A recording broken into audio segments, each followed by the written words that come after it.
कर्मचारियों के लिए खुला खजाना। नमस्कार, मैं पल्लवी शर्मा और आप देख रहे हैं दिव्य हिमाचल टीवी। मैं आपके सामने हाजिर हूं हिमाचल आज का मुद्दा लेकर। हिमाचल के कर्मचारियों के लिए प्रदेश सरकार ने खजाना खोल दिया है। मंत्रिमंडल की बैठक में सरकार जेसीसी में हुए तमाम फैसलों पर मुहर लगाने जा रही है। वहीं बड़ी बात यह है कि नया पे स्केल लागू होने के बाद कर्मचारियों से किसी भी तरह की कोई रिकवरी नहीं होगी। और क्या मिलने जा रहा है हिमाचल के कर्मचारियों को, आज हम पहाड़ी में इसी पर चर्चा कर रहे हैं अनिल अग्निहोत्री और राजेश शर्मा। राजेश, एक बड़ी राहत की उम्मीद तो है सरकारी कर्मचारियों को। सबसे पहले हम कल की मंत्रिमंडल की बैठक छोड़ देते हैं, उससे पहले एक सवाल है उन कर्मचारियों को जो नियमित हैं ऑलरेडी, जिनको छठे पे कमीशन के लाभ मिलने हैं वेतन आयोग के, उनके लिए सरकार ने एक घोषणा तो बढ़िया करती है, रिकवरी नहीं होगी। आप बेशक उसके आप जो दायरा है उसके बाहर निकल के आपको पेमेंट हो रही है, आपसे पैसे वापस नहीं लेगी सरकार। राजेश, क्या जानकारी है? बिल्कुल, देखिए तीन राहतें एक साथ उन कर्मचारियों को मिलने जा रही है। आपने एक की बात की, मैं तीन। जी बिल्कुल, आप बताएं।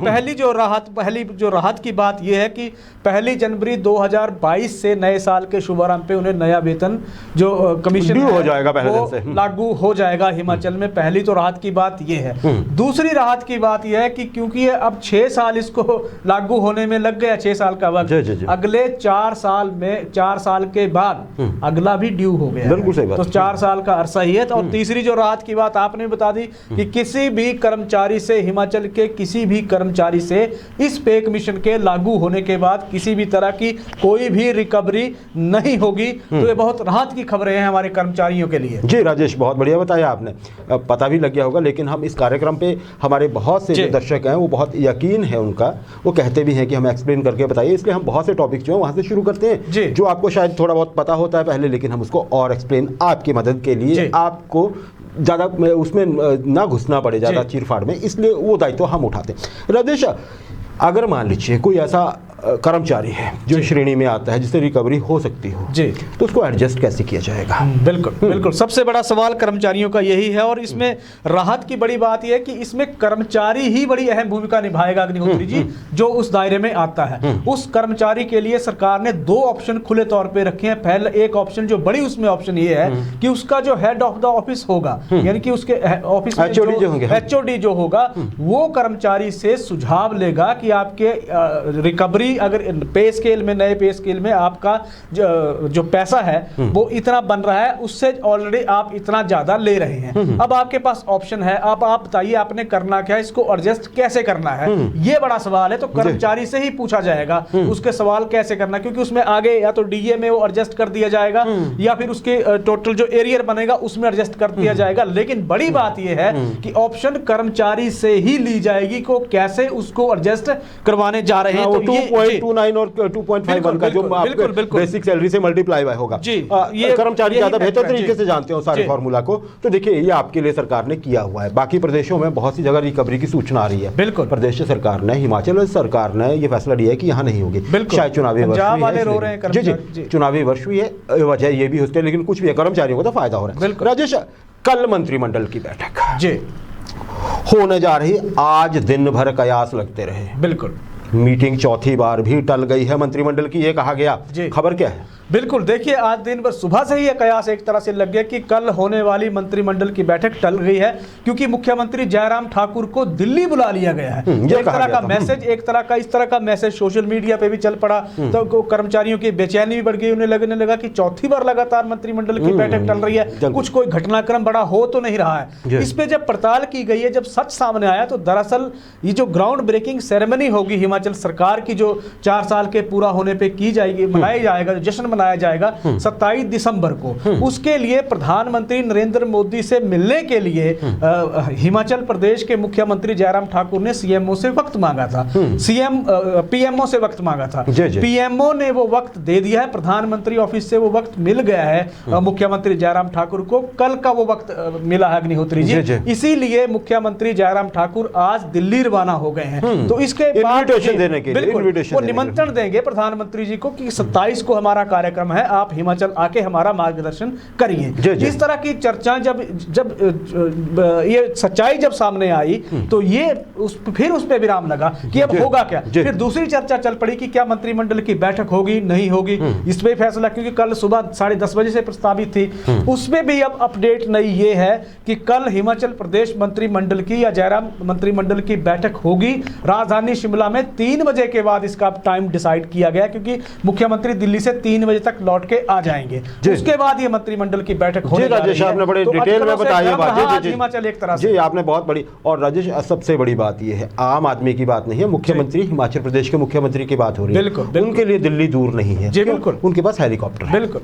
वो आज गए हैं, कल हेलीकॉप्टर से जल्दी आ जाते हैं। आपको बताइए दिल्ली से शिमला पहुंचने में ज़्यादा वक्त नहीं लगता है, तो कर्मचारी धैर्य बनाए रखें। राजेश, सुबह से कर्मचारियों में बहुत ज़्यादा, जैसे आपने कहा, बेचैनी थी, चौथी बार टल जाने में थी, वो बहुत सी उम्मीदें लगाए बैठे हैं कर्मचारी, कल क्या होने वाला है। राजेश, किन बड़े फैसलों की उम्मीद है कल? बिल्कुल, देखिए जो सबसे बड़ा जो फैसला कल होगा, एक तो पे स्केल या पे कमीशन का एक फैसला जिस पे ऑलरेडी काम हो चुका है सारा, सिर्फ अधिसूचना निकलनी बाकी है और साइन होने बाकी हैं। कॉन्ट्रैक्ट पे बहुत बड़ा फैसला होगा अग्निहोत्री, जिस तरह से कर्मचारी 3 से 2 का उन्होंने प्रेशर बनाया था, वो प्रेशर काम कर गया है, सरकार ने भी उनकी सुन ली है। 2 साल के अनुबंध की नोटिफिकेशन कल संभवतः जारी होने जा रही है। संभवतः क्या, हम तो बोल रहे हैं जारी होने जा रही है, जब भी हम शायद का शब्द का इस्तेमाल कर रहे हैं जी, हमें बड़ा बैशिंग हो रही है, हमें इनबॉक्स में मैसेज आ रहे हैं कि आप शायद क्यों बोल रहे हैं। नहीं, चलिए हम नहीं बोलते, क्योंकि अभी तक जब तक हुआ नहीं है तब तक, क्योंकि देखिए वो तो देखिए जो सरकारी प्रक्रिया है उसमें कागज बहुत मैटर करता है। बिना का मुंह से बोला हुए शब्द की कोई कीमत नहीं होती है जब तक ऑफिशियली नोटिफिकेशन या ऑर्डर आते नहीं है लिखित। जी कल हम दोनों, आज हमारा रोल रिवर्सल हुआ है। बिल्कुल, कल आप जो बोल रहे हैं वो मैं बोल रहा था, और जब मैं बोल रहा हूँ कल आप बोल रहे थे। जी, लेकिन बात वही है। अगला 2009 की भारत सरकार की नोटिफिकेशन भी जो हिमाचल के जेसीसी की मीटिंग में मुख्यमंत्री जयराम ठाकुर ने हामी भरी थी, वो भी कल लागू होने जा रही है अग्निहोत्री जी। इसके अलावा जो सीनियर असिस्टेंट की प्रमोशन के लिए सरकार ने 10 साल से घटा के 7 साल का टेन्योर किया है, वो नोटिफिकेशन भी लागू होगी। इसके अलावा जो जेओए और क्लर्क की जो पे स्केल में डिस्पैरिटी थी, उसको भी खत्म करने की नोटिफिकेशन यहाँ लागू हो रही है। बड़े अहम ये फैसले हैं, जिन फैसलों को लेकर कर्मचारी इसलिए बेचैन है क्योंकि जब तक नोटिफिकेशन जारी नहीं होगी तब तक ये फैसले सिर्फ हवाई ही माने गए हैं। फैसले, हाँ, जब तक होता नहीं है तब तक कैसे मान लिया जाए। राजेश, वही बात है। और पिछले कल हमने चर्चा की थी, बहुत से ऐसे कर्मचारी हैं जो कॉन्ट्रैक्ट पे आने की कोशिशें कर रहे हैं, या ऐसे बेरोजगार हैं जो नौकरियों का इंतजार कर रहे हैं, शायद उन पे भी कुछ होने जा रहा है। शायद देखिए, बोलना पड़ता है, जब कोई चीज हो जाएगी तो जब उसको हम डाइसेक्ट करेंगे तब हम शायद कैसे माने, लेकिन सब कुछ सरकार के हाथ में। हम देखते आए हैं, बहुत सी चीजें डिसाइडेड होती हैं, लेकिन एन मोमेंट पे वो टल जाती है किसी न किसी वजह से। वैसे हमारे पास खबर ये भी है कि नई नौकरियां निकलने जा रही हैं, बहुत सी नई नौकरियां सरकार निकालने वाली है। ये आप सब लोगों के लिए, खासकर युवाओं के लिए जो नौकरी का इंतजार कर रहे हैं, आपके लिए बड़ी खबर है। सब ठीक रहता है जो प्लान में है तो नौकरियां, बहुत सी नौकरियां सरकार कल घोषित करने जा रही है। तैयारी आप बनाए रखें, हौसला बनाए रखें। राजेश, ये तो हो गई कर्मचारियों की बात है। जब हम कर्मचारियों का जिक्र करते हैं ना, तो हमारे बाकी के दर्शक कहते हैं कि क्या सब कुछ सरकारी कर्मचारी ही हैं। देखिए, ठीक है, बहुत बड़ा फैक्टर है सर, जो घटनाक्रम जिनको लेके हो रहा है उन पे तो चर्चा बनती ही है, लेकिन बाकी सही बात है, जनता बहुत बड़ी है, उसके अलावा जो कर्मचारी नहीं है जिनके परिवार में, क्या राजेश, उनके लिए भी कोई फैसले लिए जाने की उम्मीद है? बिल्कुल, जो बाकी जो लोग हैं उनके लिए भी राहत की बड़ी खबरें आने वाली है, क्योंकि मंत्रिमंडल की इस बैठक से हिमाचल के विकास का रास्ता निकलेगा।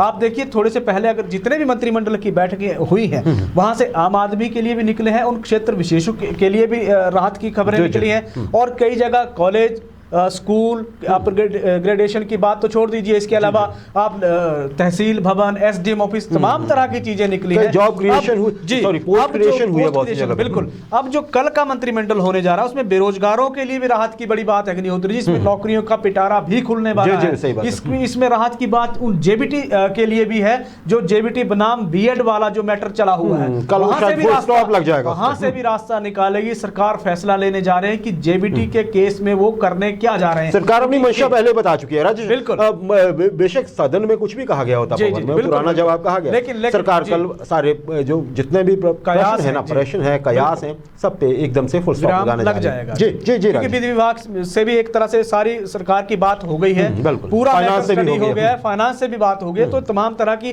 चीजें वहां पूरी कर ली गई हैं। जी जी जी जी। अच्छा राजेश, अब इस कार्यक्रम को थोड़ा, इस सेगमेंट को थोड़ा सा और मैं लंबा खींचना चाहूंगा आपकी इजाजत से, हालांकि वक्त हम निकाल चुके हैं सेगमेंट का। राजेश, HRTC के पीस मिल जो वर्कर्स हैं या कर्मचारी हैं, जैसे भी आप जो भी उनको डिफाइन कर लीजिए आप, उनको कल बड़ी राहत दी है BOD में, HRTC की BOD में, उनको कॉन्ट्रैक्ट पे लाने के आपने कल डिटेल में बताया था हमें। लेकिन राजेश, उसको लेके भी एक चीज़ कही जा रही है, ये बहुत अच्छी बात है, हम बधाई कल ही दे चुके हैं, प्रक्रिया भी समझा चुके हैं। अलग बात है कि HRTC बहुत घाटे में जा रही है। जो पहले के कर्मचारी बोल रहे हैं कि जी हमारा पिछला बकाया तो क्लियर कर दीजिए, नए लोगों को तो आप ले लेना कॉन्ट्रैक्ट पे, हमारा पिछला क्यों नहीं दे रहे हैं आप, HRTC से पूछा जा रहा है। चलिए कर दिया आपने राजेश, लेकिन इससे फिर वही जो नौजवानों की एक दुखती रग है ना, वो नस जो है वो दब जाती है। अब भी आज हमारे पास कई फोन आए हैं, देखिए हम मीठा मीठा बोले ये ही सही नहीं है, हम सच बोलें, जो हो रहा है वो घटनाक्रम आपको बताएं, ये जरूरी है। वो जरूर राजेश, बेरोजगारों का ये कहना है कि ये अच्छा हो गया है, सिर्फ इन्होंने एक पिन पॉइंट करके नहीं कहा है, सिर्फ उदाहरण लेके कि आप किसी भी तरह से पहले कहीं घुसिए बिना RNP रूल्स के, सरकार पे दबाव बनाइए, मशीनरी सारी आप रोक दीजिए, हाँ बिल्कुल, लोगों को, और सरकार भी ना कोई एस्मा लगाएगी, कभी ना कुछ करेगी, सरकार आपको पुचकारेगी और आपके मांगे मान लेगी, आपके तो हो गई नौकरी। और जो तैयार होकर प्रशिक्षण लेके बैठे हैं, चाहे वो लाइब्रेरियन है, चाहे वो JEE है, या चाहे वो इंजीनियर बैठे हुए हैं जो सिविल में बात कर रहे हैं, मैकेनिकल की जॉब ढूंढ रहे हैं, किसी भी और तरह की, उनको तो कुछ नहीं मिल रहा है। राजेश, ये प्रथा, इस प्रथा पे सभी युवा ये कह रहे हैं कि हमें भी रखिए, किसी को भी रखिए, लेकिन आगे से RNP रूल्स के तहत ही भर्ती करिए, किसी योजना के थ्रू मत करिए, बाद में फिर वही परेशानी होगी। क्या कहेंगे आप? बिल्कुल, देखिए अगर RNP नियमों के तहत पीस मिल ये होते तो ये वर्कर नहीं होते, ये कर्मचारी होते। और क्योंकि अब अगर ये इनको सरकार अनुबंध पे लाके कर्मचारी बनाने जा रही है, तो क्योंकि इनकी भर्ती बिना RNP नियमों के हुई थी उस वक्त, 2004 या 3 की बात है ये। अब चलते हैं थोड़ा सा जो बाकी वर्ग जो इस तरह के आवाजें जो उठ रही हैं कि बिना RNP नियमों के आप इनको भर्ती कर रहे हैं, उसके बाद क्योंकि इनके कर्मचारियों ने भी एक तरह से दबाव बनाया अग्निहोत्री, HRTC राजेश करोड़ों के घाटे में है, HRTC की हालत बहुत पतली है। बिल्कुल, सरकार चुनावी वर्ष में चली गई है, सरकार चुनावी मोड में आ गई है, तो अब इन कर्मचारियों को पता है कि दबाव में सरकार भी होगी, देखा देखी हो रहा है। आपने HRTC के घाटे की बात की, पिछले कल BOD की मीटिंग थी जिसमें 840 करोड़ का कोरोना काल के दौरान का घाटा ही पहले ही शायद 1500 करोड़ के घाटे में थी HRTC। बिल्कुल, इसके अलावा जो पहले का घाटा है वो अलग से था, ये कोरोना का घाटा है, ये कोरोना काल का घाटा है। जो कर्मचारी है ऑलरेडी राजेश पेरोल पे हैं, RNP रूल्स के तहत भर्ती हुए, उनके भुगतान रुके हुए हैं, पेंशन के भुगतान रुके हुए हैं, पेंशन के जो फंड होते हैं, प्रोविडेंट फंड किसी और तरह के, वो रुके हुए हैं। हालत ये अब आते हैं कि जब इन कर्मचारियों को सरकार ने राहत दे दी तो बाकी वर्ग सोचता क्या है, बाकी वर्गों में कौन कौन से अग्निहोत्री, IPH के पंप ऑपरेटर इसमें बिल्कुल सही बात है, IPH के फिटर इसमें शामिल हैं, जो दिन रात आजकल कड़ाके की ठंड में सुबह 4 बजे उठ के आपके घरों को पानी की सप्लाई दे रहे हैं। सही है। बिजली बोर्ड के लाइनमैन, बिजली बोर्ड के टी मैन जो होते हैं, वो संकट में, टीमेट वो संकट में है, वो भी सवाल उठा रहे हैं कि हम भी तो फिर हमें भी करिए ना, हमारे लिए तो सोचिए, हम भी तो आउटसोर्स पे कितना वक्त काटेंगे। पंचायत सहायक, चौकीदार, बेलदार, PWD के जितने भी हैं वो भी सवाल उठा रहे हैं, वो भी कह रहे हैं कि जब आप उनको एडजस्ट कर रहे हैं तो हमारा कसूर क्या है, काम तो हम भी कर रहे हैं। बिल्कुल, फायर ब्रिगेड के वो कर्मचारी इसमें शामिल हैं जो आप देखिए कोरोना काल के दौरान जब एक तरह से डरते थे कोरोना के पेशेंट से लोग, तो ये कर्मचारी कोरोना के मरीज के घर जाके, कोविड केयर सेंटरों में जाके, या जितने भी अस्पताल थे, हॉस्पिटल थे, जो केयर सेंटर बनाए गए थे, वहां की सैनिटाइजेशन यही कर्मचारी करते थे। जहां के कोरोना के केसेस आते थे, जिन शहरों में, जिन गलियों में, जिन मोहल्लों में, वहां की सैनिटाइजेशन ये कर्मचारी करते थे। इनको आपने कोरोना का वॉरियर का खिताब तो नहीं दिया, लेकिन बाकी जो इनकी डिस्पैरिटी चली हुई है इसकी पे स्केल को लेकर, उसका मसला भी तो हल करेंगे। इसी तरह के कर्मचारी, फायर ब्रिगेड के जो एम्प्लॉय होते हैं, इनके बारे में एक और चीज बहुत याद रखने की होती है, दिवाली सबसे बड़ा त्योहार होता है हमारा, बिल्कुल सही, हमारे लिए डेफिनेटली छुट्टी होती है वो, लेकिन इन लोगों के लिए डेफिनेटली छुट्टी नहीं होती है, दिवाली होती है कंपल्सरी, डेफिनेटली छुट्टी नहीं होगी। जी, हम इन लोगों के बारे में कब सोचेंगे? बिल्कुल, ये वो वर्ग हैं जो एक सवाल उठा रहे हैं कि जब आप पीस मिल, क्योंकि इन वर्गों का कहना है कि अगर हम भी हड़ताल कर दें, हम भी स्ट्राइक पे चले जाएं, तो क्या तब आप हमारा बिजली वाले बिजली ना बनाए, पानी वाले पानी ना छोड़े, फायर ब्रिगेड वाले घर बैठ जाएं, आगे लगे परेशानी वर्कर की तरह टूल डाउन स्ट्राइक वो भी कर देंगे, तो संकट तो पैदा होगा। कई बार तो राजेश, इसीलिए पॉलिसी बनाना बहुत राजेश, युवा ये भी जोर आरोप लगाते हैं, अब इसमें सच्चाई कितनी है ये अलग बात है, ये बोलते हैं कि नेता ही इन लोगों को इशारा करते हैं कि थोड़ा सा आप ऐसे कर दीजिए, दबाव बनाइए, फिर हम देखते हैं, ऐसा सुनने में आता है। कर्मचारी आरोप लगाते हैं, जी, हाँ उसमें हो जाएगा आपका, थोड़ा सा ये कर लीजिए, तो इस अगर ऐसा है तो RNP रूल्स पे हम क्यों नहीं जा सकते। बात तो सिर्फ 20 कर्मचारियों का हमने सिर्फ बात की थी, ऐसे बहुत से कर्मचारी हैं अभी तक हुए, आगे होने के भी पूरे आसार बन रहे हैं। इसमें एक और RNP पे SMC टीचर का मैटर भी तो यही है, जो सवाल करते हैं बार बार हमारे से पूछते हैं कि हमारी पॉलिसी के बारे में भी सरकार से उठाइए। भाई SMC टीचर का भी बिना RNP के रखे गए थे, तो जब बिना RNP के रखे जाएंगे तो इस तरह की परेशानियां होगी आपके खिलाफ भी आवाजें उठना शुरू हो जाएंगी। SMC टीचर तो जैसे पीछे अपॉइंटमेंट नहीं अभी है ना, CNB टीचर शायद रखे तो हटाए गए उसमें से, कुल्लू वगैरह में शायद हुआ है। बिल्कुल, तो वही है, डर तो फिर लगा रहेगा ना, बिल्कुल लगा रहेगा।